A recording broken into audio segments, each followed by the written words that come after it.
नमस्कार दोस्तों। प्रस्तुत है अमृत राय जी के द्वारा लिखी कहानी भोर से पहले। सवेरे का वक्त है। गंगा स्नान के प्रेमी अकेले और दुकेले चार चार छह छह के गुच्छों में गंगा तट से लौटकर दशाश्वमेध यज्ञ की तरकारी वालों और मेवा फरोशों से उलझ रहे हैं, मोल तोल कर रहे हैं। दुकानें सब दुल्हनियों की तरह सजी बजी खड़ी हैं। कहीं चाय वाला चाय के शौकीनों को गाढ़े कत्थई रंग की चाय पिला रहा है, कहीं पान वाला चांदी का वरक लगाकर बीड़ा और खुशबूदार जर्दा किसी ग्राहक को पकड़ रहा है। किसी जगह बंगला और अखबार वालों युगांतर और आनंद बाजार का हाक लगा रहा है। सबके चेहरे पर, सबके कपड़ों पर, सबकी बोली में अजब की एक ताजगी है। सुनहरी धूप फैल गई है जो इस बसंती मौसम में एक खास रंग भर रही है, जो कि तंदुरुस्ती का रंग है, जिसके सी एंड डे का अंग्रेजी दवाखाना और ढेरों आयुर्वेदिक औषधालय इस समय इंदु भूषण को अच्छे नहीं मालूम पड़ रहे हैं। लेकिन थोड़ा ही थमकर विचार करने पर इंदु भूषण को यह समझते देर नहीं लगती कि इस वक्त फिजा की जो रंगत उन्हें दिखाई दे रही है वो हर वक्त नहीं रहती। वह तो 2-3 घंटे ही बाहर है, और उसके बाद तो जहाँ जिंदगी की और सब खटर पटर है वहाँ हारी बीमारी भी है ही। इंदुभूषण को बगल से एक आवाज सुनाई दी, कहिए महाशय जी।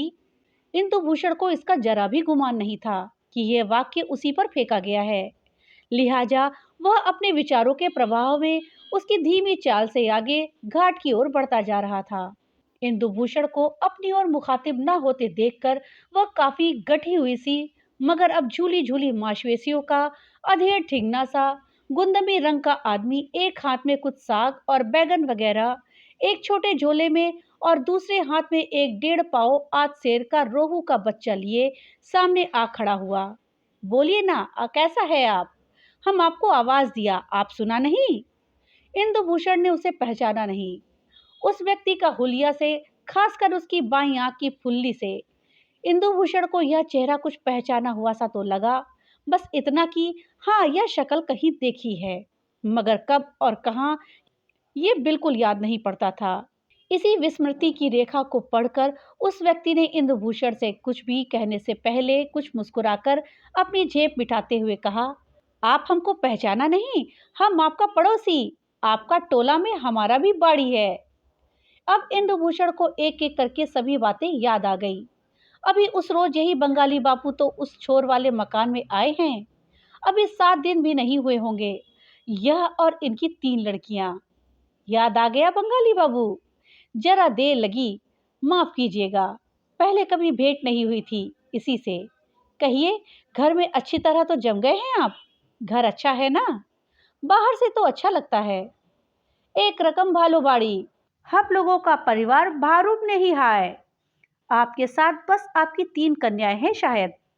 उत्तर में उस व्यक्ति ने एक अजीब ढंग से मुस्कुरा दिया और अपने अगल बगल देखकर कहा, हाँ मशाई, और कोई नहीं, दूसरा नहीं मशाई। आपका नाम? इंदुभूषण। और आपका? बेनी माधव बोस। फिर जरा देर बाद बंगाली बाबू बोले, हम सोचा आप हमारा पड़ोसी, आपसे हमारा आलाप नहीं होने से नहीं चलेगा। आप बुरा तो नहीं मान लिया? दुबला पतला गोरा सा इंदु अभी तरुणाई से उस मंजिल में है जब हर नौजवान के दिल में किसी तरुणी के निकट परिचय की भूख रहती है, जब उसे ऐसी किसी साथी की जरूरत होती है जिसके साथ वह अपनी नई उम्र की उस अजीब तंग करने वाली कसमसाहट को बांट सके। शायद इसलिए बेनी माधव से मिलकर उसे मन ही मन कुछ गुदगुदी सी महसूस हुई। आते जाते उसने 2-3 बार उन लड़कियों को खिड़की में से देखा था। इतवार का दिन था, सवेरे का वक्त। वो घर के सामने सहन में डेक चेयर डालकर लेटा एक कहानी की किताब पढ़ रहा था। अभी अभी उसने एक कहानी खत्म की थी और किताब बंद करके वैसे ही लेटा सूनी निगाहों से सामने की ओर देख रहा था। कहानी की नायिका ने संखिया खाकर आत्मघात कर लिया था और उसकी आंखों के सामने उसी का उदास मुरझाया हुआ चेहरा घूम रहा था और कान में उसी के आखिरी शब्द बज रहे थे, मैं जी नहीं सकी इसलिए मर रही हूँ। इंदु का नौजवान मन इस बात को समझ नहीं पा रहा था कि उस लड़की ने संखिया क्यों खाई। संखिया खाना ही क्या उसके लिए अंतिम राह बची थी? क्यों मर गई वह? उसने क्यों नहीं कहा कि मैं ऐसे समाज को लात मारती हूँ।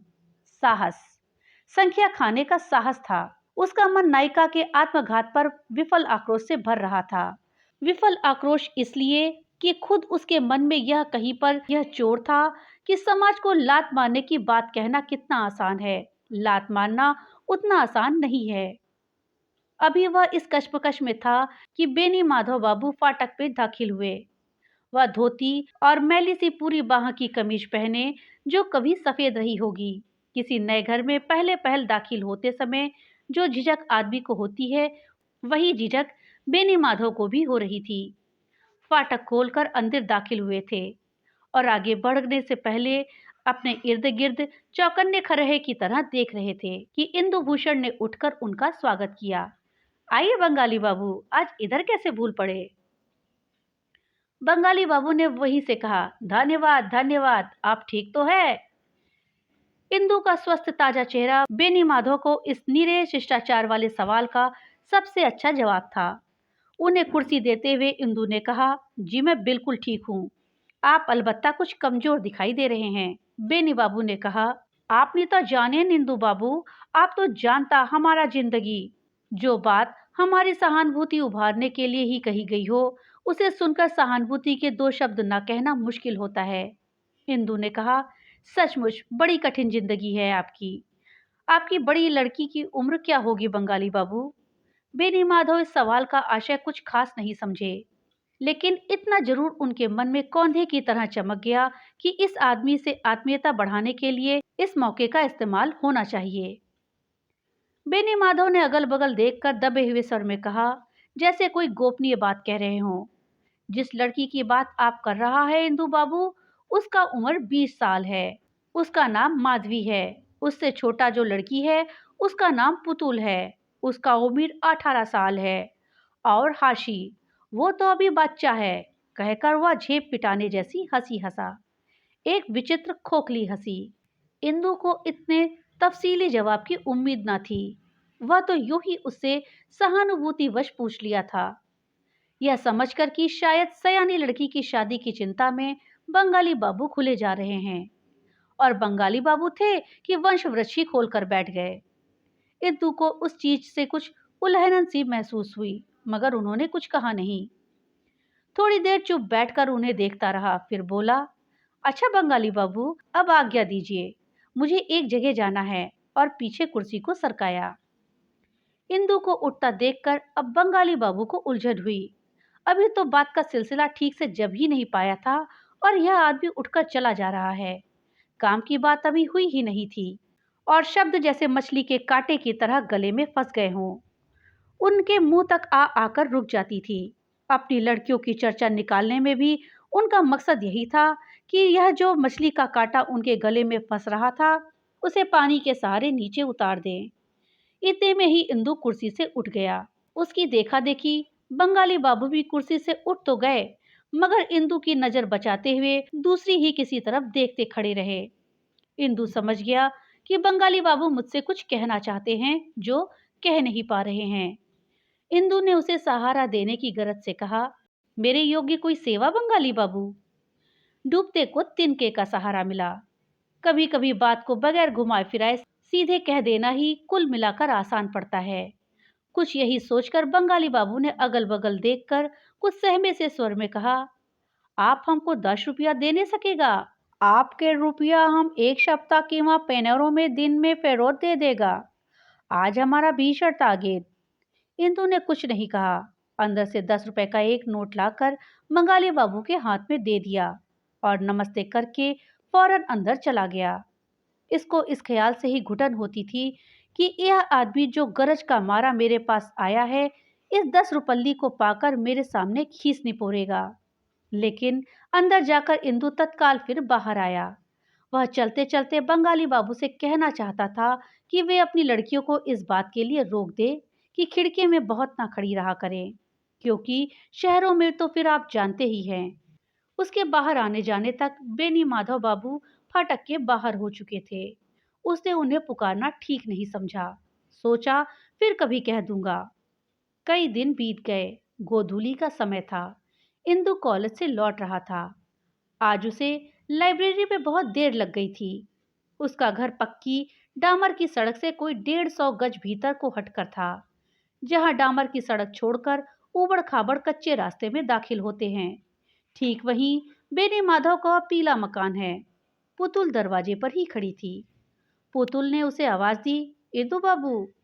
इंदु कुछ झिझकते हुए उसके पास गए। पुतुल ने हल्के से मुस्कुराकर कहा, इंदु बाबू, आप कभी हमारे घर नहीं आते? इंदु ने अपने मन में कहा, लगता है बंगाली बाबू ने मेरा पूरा परिचय अपने घर वालों को दे दिया है। यह बात उसे अच्छी भी लगी। इंदु ने कहा, जी मौके की बात होती है, वैसे आने की कई दिन से सोच रहा था, और मुस्कुराया।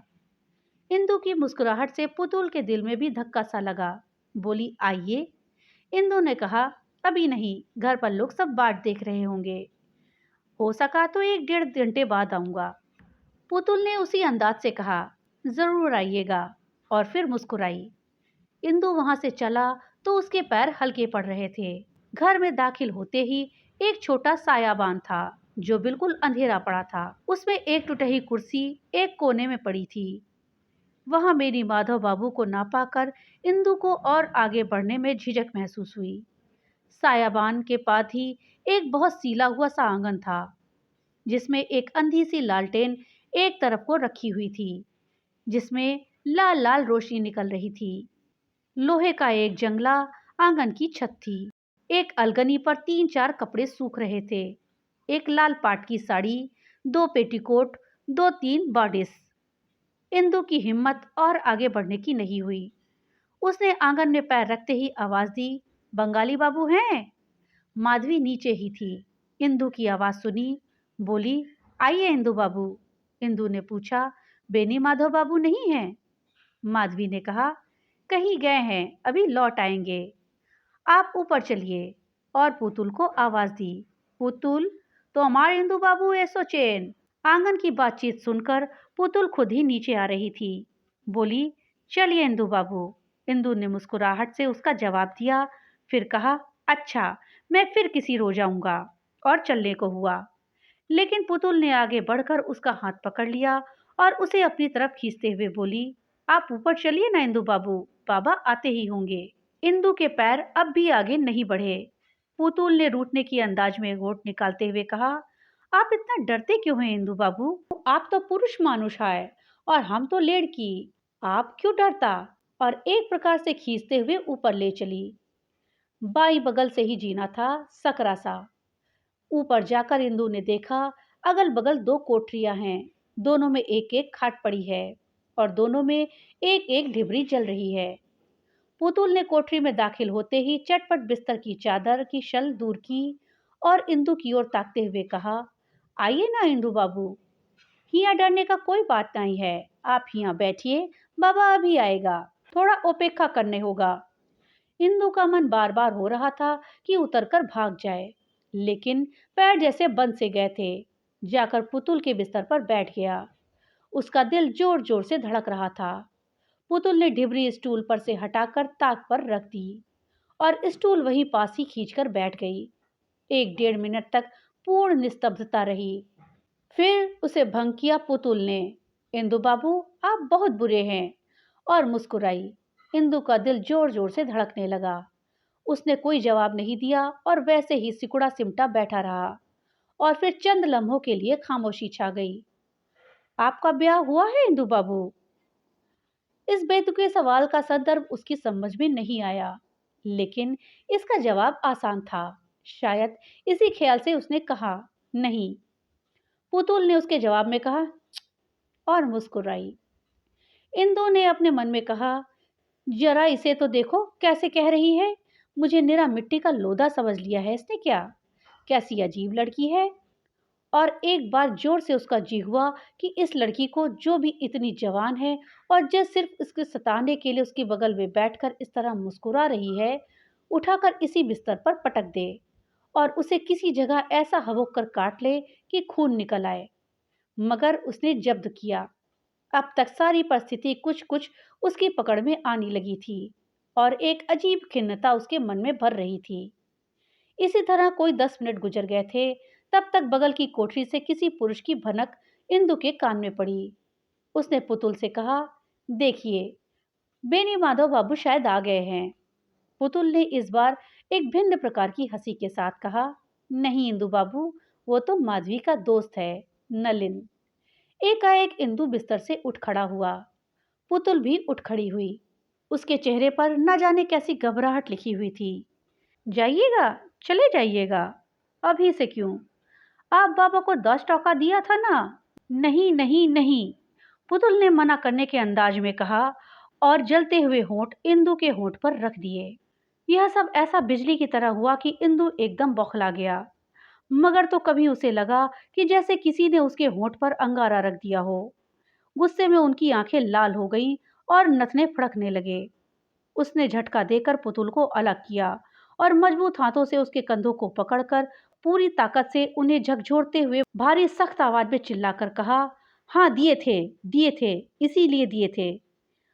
तुम उसे चुकता करोगी, तुम उसे चुकता करोगी, तुम उसे चुकता करोगी, कहते हुए उसने जोर से उसे धक्का दिया और पुतुल जाकर सीधी खाट की पाटी पर गिरी। इंदु ने ढिबरी लेकर जमीन पर पटक दी और कोठरी के किवाड़ों को झपाट से बंद करता हुआ तेजी से कमरे के बाहर हो गया। झपाटे से दरवाजा बंद होना सुनकर माधवी अपनी कोठरी से निकल कर आई। इंदु चला जा रहा था और पुतुल पाटी से लगी लगी सिसक रही थी। उसके शरीर को भी चोट लगी थी, लेकिन उससे कहीं ज्यादा असल चोट लगी थी उसके मन को। और वह चोट सिर्फ इतनी नहीं थी कि इंदु ने उसका अपमान किया था। माधवी ने पुतुल का हाथ पकड़कर उठाने की कोशिश करते हुए कहा, पागल हो गई है पुतुल, वो चला गया जानवर, उज्जट गंवार। पुतुल को माधवी के संवेदना के शब्द जहर जैसे लगे। उसने आंखें उठाकर 1 मिनट अपलक देखा और आदेश के स्वर में कहा, दीदी तुम यहाँ से चली जाओ। माधवी ने पुतुल की रोती हुई मगर कठोर आंखें देखी और जरा देर को ठिठक गई। फिर कहा, कैसा अजीब पागलपन है, और इंदु के लिए बड़े कुत्सित शब्द का प्रयोग किया।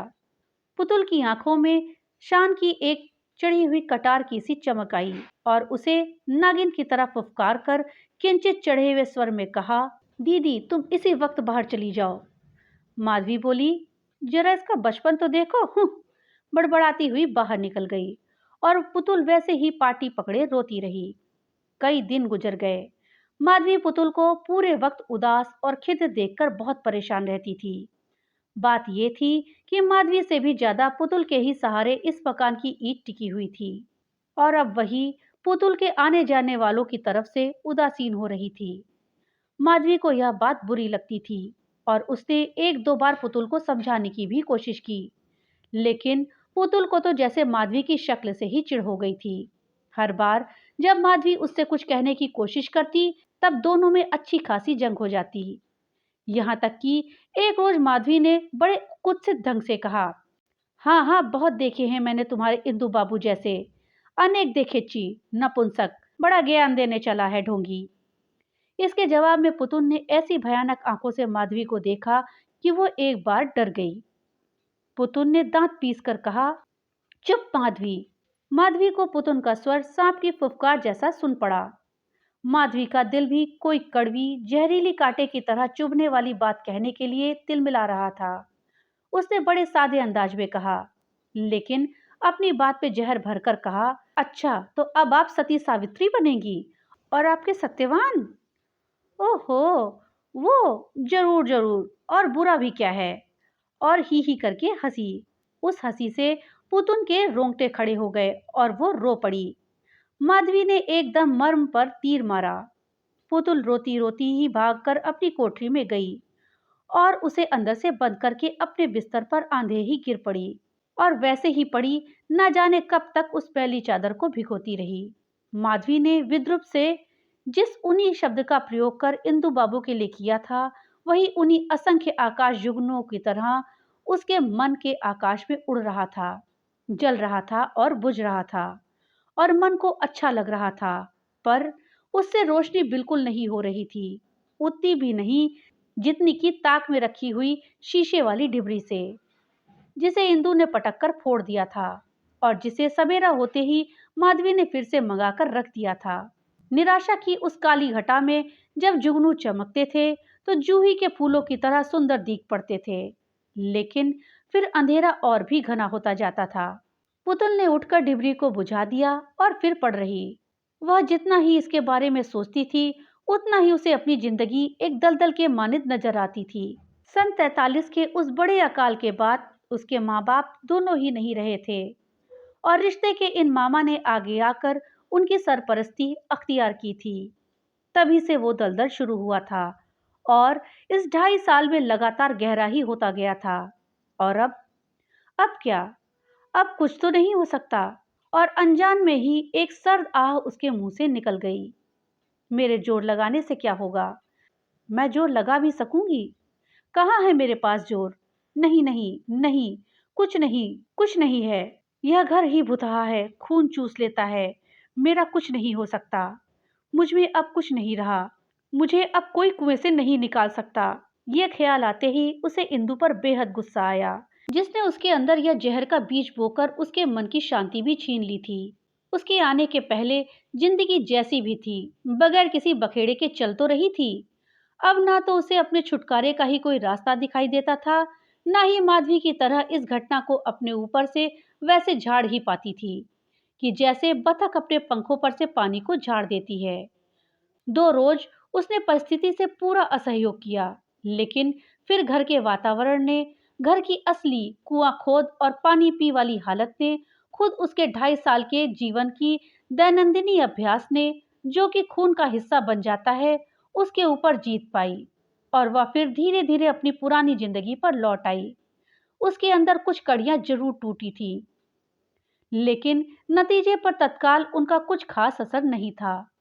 पुतुन के मन पर यह चीज सांप की तरह कुंडली मारकर बैठ गई थी कि वह दलदल में फंस चुकी है और अब उससे बाहर आने के लिए जितना ही हाथ पैर मारेगी, उतना ही उसके भीतर और समा जाएगी। जाहिरा वह माधवी से पूरे पेचोताप से लड़ रही थी, लेकिन असलियत में वह अंदर ही अंदर उसके आगे हथियार डालती जा रही थी। पुतुल के पास से लौटकर उस रात इंदु को बड़ी देर तक नींद नहीं आई। रह रहकर उसे पेट में दर्द मालूम होता रहा था। एक अजीब तकलीफ थी, जिसमें गुस्सा और पछतावा दोनों मिला हुआ था।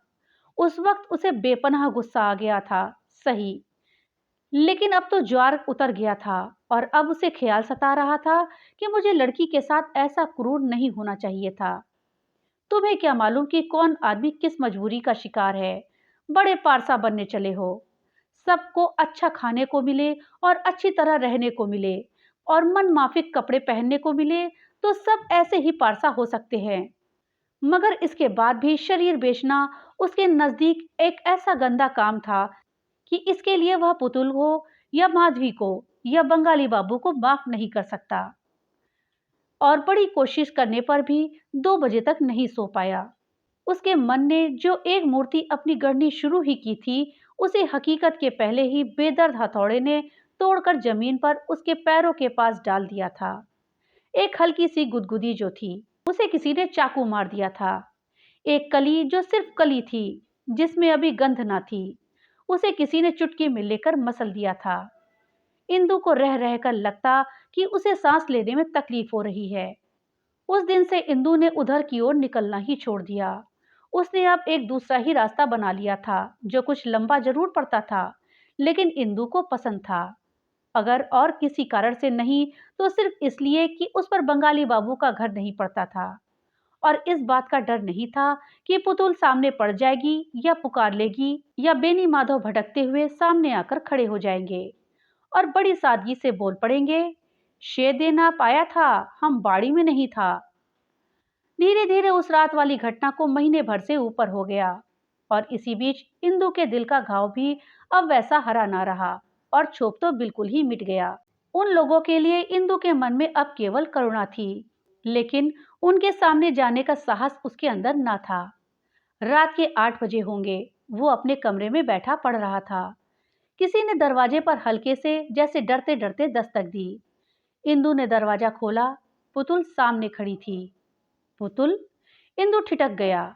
वह पुतुल की निगाहों से अपने आप को ऐसे बचा रहा था जैसे कोई अपने किसी जख्म को रगड़ लगने से बचाए। पुतुल ने मुस्कुराकर कहा, नमस्कार इंदु बाबू। इंदु ने उसके नमस्कार का उत्तर देते हुए देखा, आज पुतुल की मुस्कुराहट में एक नया ही कुछ कातर सा भाव है। विद्रुप की तो बात ही अलग है, उसमें चपलता भी नहीं है। पुतुल ने कहा, इंदु बाबू, आपसे माफी मांगने आई हूँ। इंदु बाबू ने कहा, माफी? मुझसे? किस बात की? पुतुल ने कुछ कांपते हुए स्वर में कहा, नहीं इंदु बाबू, ऐसा ना कहिए, मैंने खूब सोचा है, आपने ठीक किया था। इंदु ने कहा, उस बात को मत छेड़ो, मैं स्वयं। पुतुल ने बात काटते हुए कहा, कैसे नहीं इंदु बाबू, मैं कैसे भूल जाऊं? फिर 3-4 मिनट तक कुछ नहीं बोला। फिर 3-4 मिनट तक कोई कुछ नहीं बोला। फिर पुतुल ने ही उस मौन को तोड़ा। आप मुझे एक भीख देंगे इंदु बाबू? इंदु की समझ में कुछ नहीं आया। वह एक और नजर फेरे चुपचाप बैठा रहा। अपनी जगह पर उसे डर भी लग रहा था कि घर वाले अगर कहीं देख लेंगे तो क्या कहेंगे। तभी उसके कान में पुतुल के शब्द पड़े, आप मेरी हाशी को बचा लीजिए, मेरी हाशी को बचा लीजिए इंदु बाबू। आप ही उसे बचा सकते हैं। अभी वो बच्ची है, अभी उस पर पाप की छाया नहीं पड़ी है। उसे नरक कुंड से निकाल लीजिए इंदु बाबू। पुतुल ऐसी जल्दी जल्दी बोल रही थी कि जैसे कोई बीच में उसका गला घोट देगा। बात खत्म करते करते पुतुल की आंखों में झरझर झरझर आंसू बहने लगे। इंदु का मन भी आर्द्र हो आया और एक बार बड़े जोर से उसका जी हुआ कि आगे बढ़कर पुतुल को अपनी बाहों में लेकर उसके बकुल सुगंधित बालों में हाथ फेरे और पुचकार कर कहे, चुप चुप, रोते नहीं पगली, लोग देखेंगे तो क्या कहेंगे। लो, ये पानी लो मेरे हाथ से और मुंह धो डालो। घबराओ मत, सब ठीक हो जाएगा। हाशी जैसी तेरी बहन वैसे ही मेरी। ये सारे शब्द उसके अंतस में बने और वह पुतुल की ओर एक डग बढ़ा भी, मगर रुका। झाड़ियां, चट्टाने, संस्कार। इंदु का मुंह ना खुला। उस क्षण पुतुल का रोम रोम सहारा मांग रहा था, मगर हाय, वह सहारा ना आया, ना आया, ना आया। उन 2-4 क्षणों में पंचांग ने ना जाने कितनी शताब्दियां पलट डाली और आखिरकार पुतुल रोते रोते ही दरवाजे की ओर मुड़ी और बुझती हुई दीप शिखा की भांति भवक कर बोली, जाने दीजिए इंदु बाबू, भूल जाइए कि मैं कभी आई थी। इंदु सिर झुकाए खड़ा रहा और पुतुल जिस अंधेरे से आई थी फिर उसी अंधेरे में लौट गई। इन 10 बरसों में मेरी जिंदगी ने अनेक उतार चढ़ाव देखे हैं, मगर आज भी पुतुल मेरे दिल में रह रहकर चिलक उठती है, क्योंकि वह कमजोर नपुंसक इंदु मैं ही हूँ। दोस्तों, कहानी अगर अच्छी लगी हो तो लाइक और ज़्यादा से ज़्यादा शेयर करिएगा। और हाँ, अगर चैनल पे नए आए हैं तो चैनल को सब्सक्राइब ज़रूर करिएगा और अपने विचार हमें कमेंट बॉक्स में लिख करके ज़रूर बताइएगा, क्योंकि आपके विचार हमारे लिए बहुत मायने रखते हैं। तो मिलते हैं अगली एक नई कहानी के साथ, तब तक के लिए बाय बाय।